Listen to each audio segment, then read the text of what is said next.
Hey, it's Lee for On Your Marks Wrestling, and I'm here with an Impact review for April 12th, 2018. We start the show with a video package of the Lucha vs. Impact show from this WrestleMania weekend. I watched that on Twitch TV. It was my first time watching it on that app. It was fine. We do come out of this with one little piece of information. Now, Alberto El Patron, if you don't know, did not show up to that show. And as a result, he was fired from Impact the next day. So that night, it was supposed to be a tag team match with El Patron tagging with Aries versus two Lucha guys, Pentagon and Phoenix. Instead, that was turned into a three-way. It was a fine match. And then it's announced on this that that will actually be the main event for Redemption, which is a pay-per-view that's on April 22nd. And it's going to be for the title this time. That's fine. That's cool. It was a fun match. It should be fun again. We have Eli Drake that comes into the ring. He says he was wrong. I believe that was regarding him getting the tag team title and kind of tag team title case and kind of making it feel like it wasn't important. He works the crowd a little bit, calls them dummies. He's always good at that.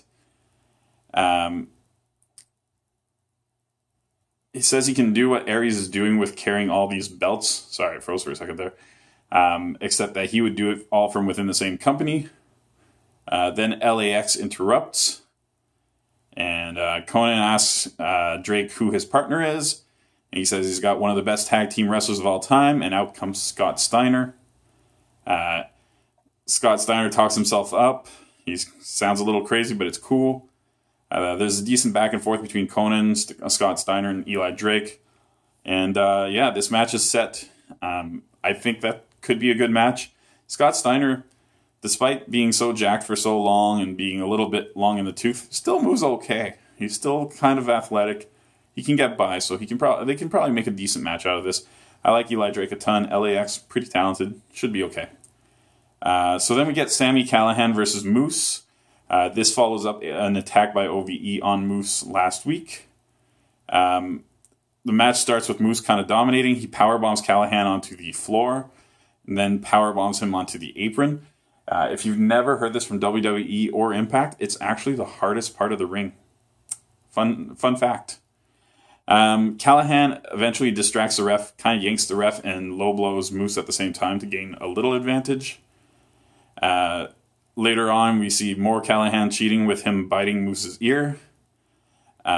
Eventually, Callihan uses his bat and gets DQ'd. OVE run in. They all beat up Moose. Eddie Edwards runs in, and he essentially gets beaten up as well.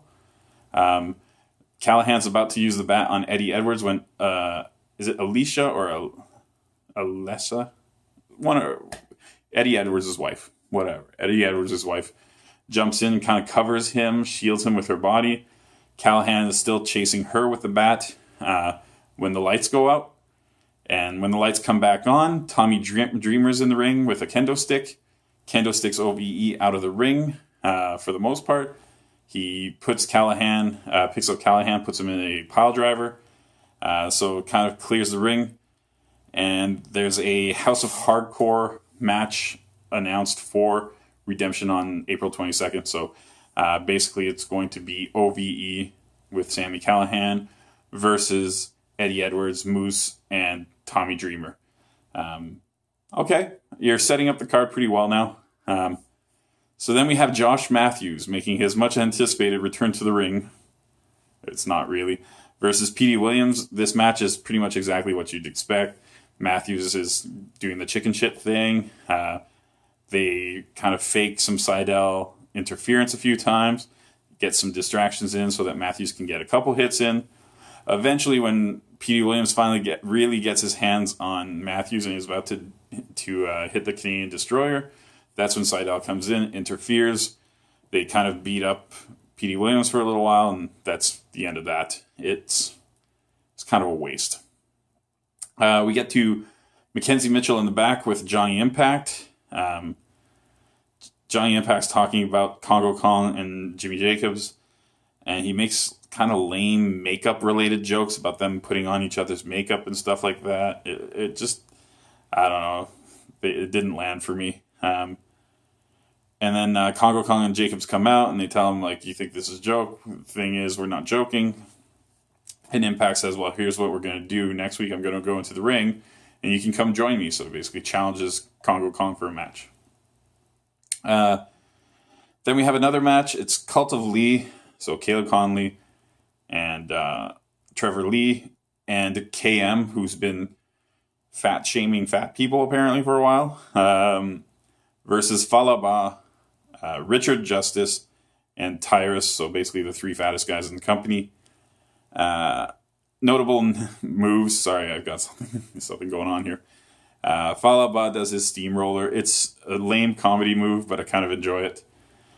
Justice at one point pulls down his straps, and after he fires up, and if there's a person on Earth who's not supposed to pull down their straps, it's Richard Justice. So made for some comedy later on. He's doing all right until he gets kicked from the outside by Trevor Lee.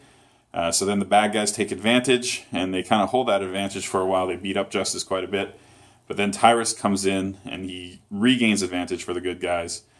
He puts KM down with I forget what the move is, but it's basically him holding his chin. He tags in Ba for the bonsai drop, and the big guys get the win. As a fellow fat guy, I approve it. And then there's a kind of fat guy pose off. So Tyrus takes down his straps too.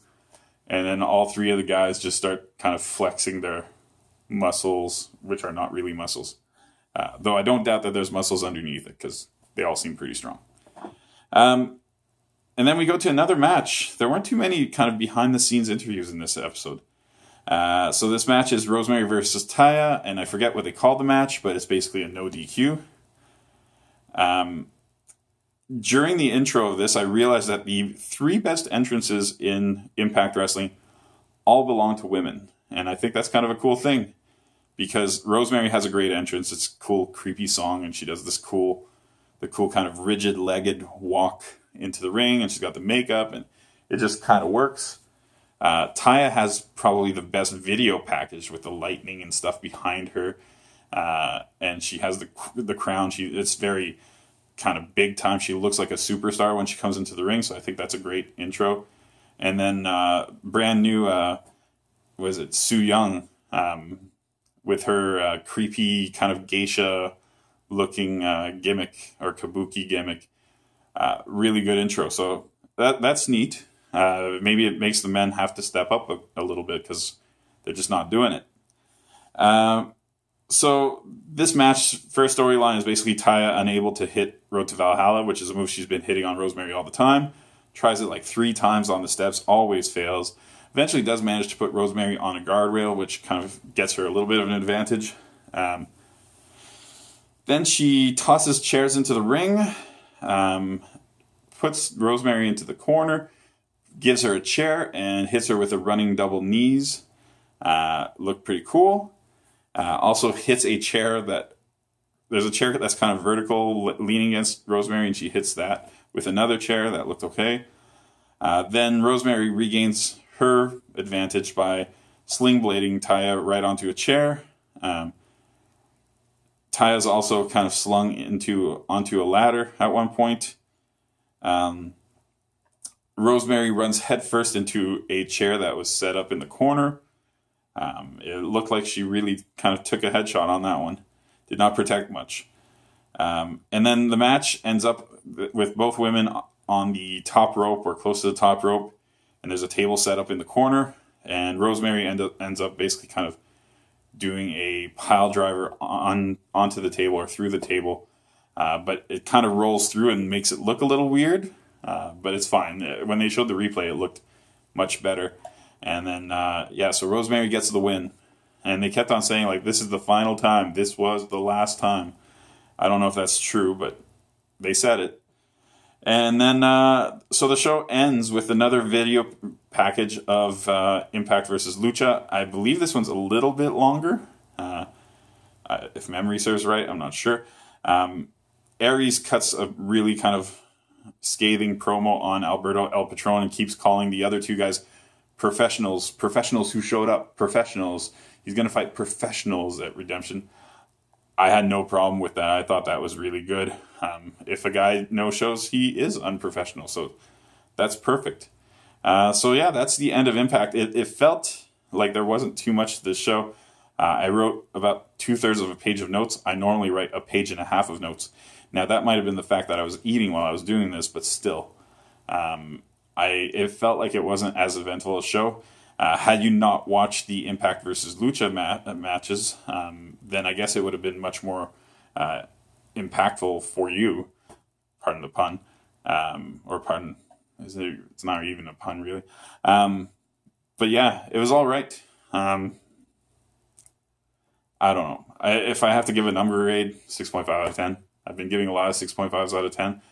It's nothing special, but it's completely watchable. This was filmed a really long time ago. Rob pointed that out to me. Like, I knew it was filmed ahead of time, but I didn't realize how far ahead of time this is filmed. So the fact that the storylines, for the most part, except for the Patron thing, have held up pretty well over this time is pretty impressive. That's a bit of long-term thinking. It's a good sign.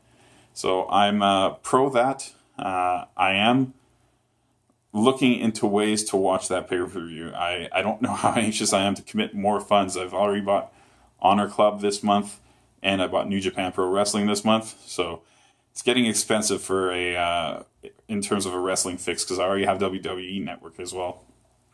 But we'll see how that goes. Yeah, thanks for watching. I will have another review next week. I believe I should have Ring of Honor's Supercard of Honor done by this weekend, so that's probably going to be my next video that I post. Again, thanks for watching.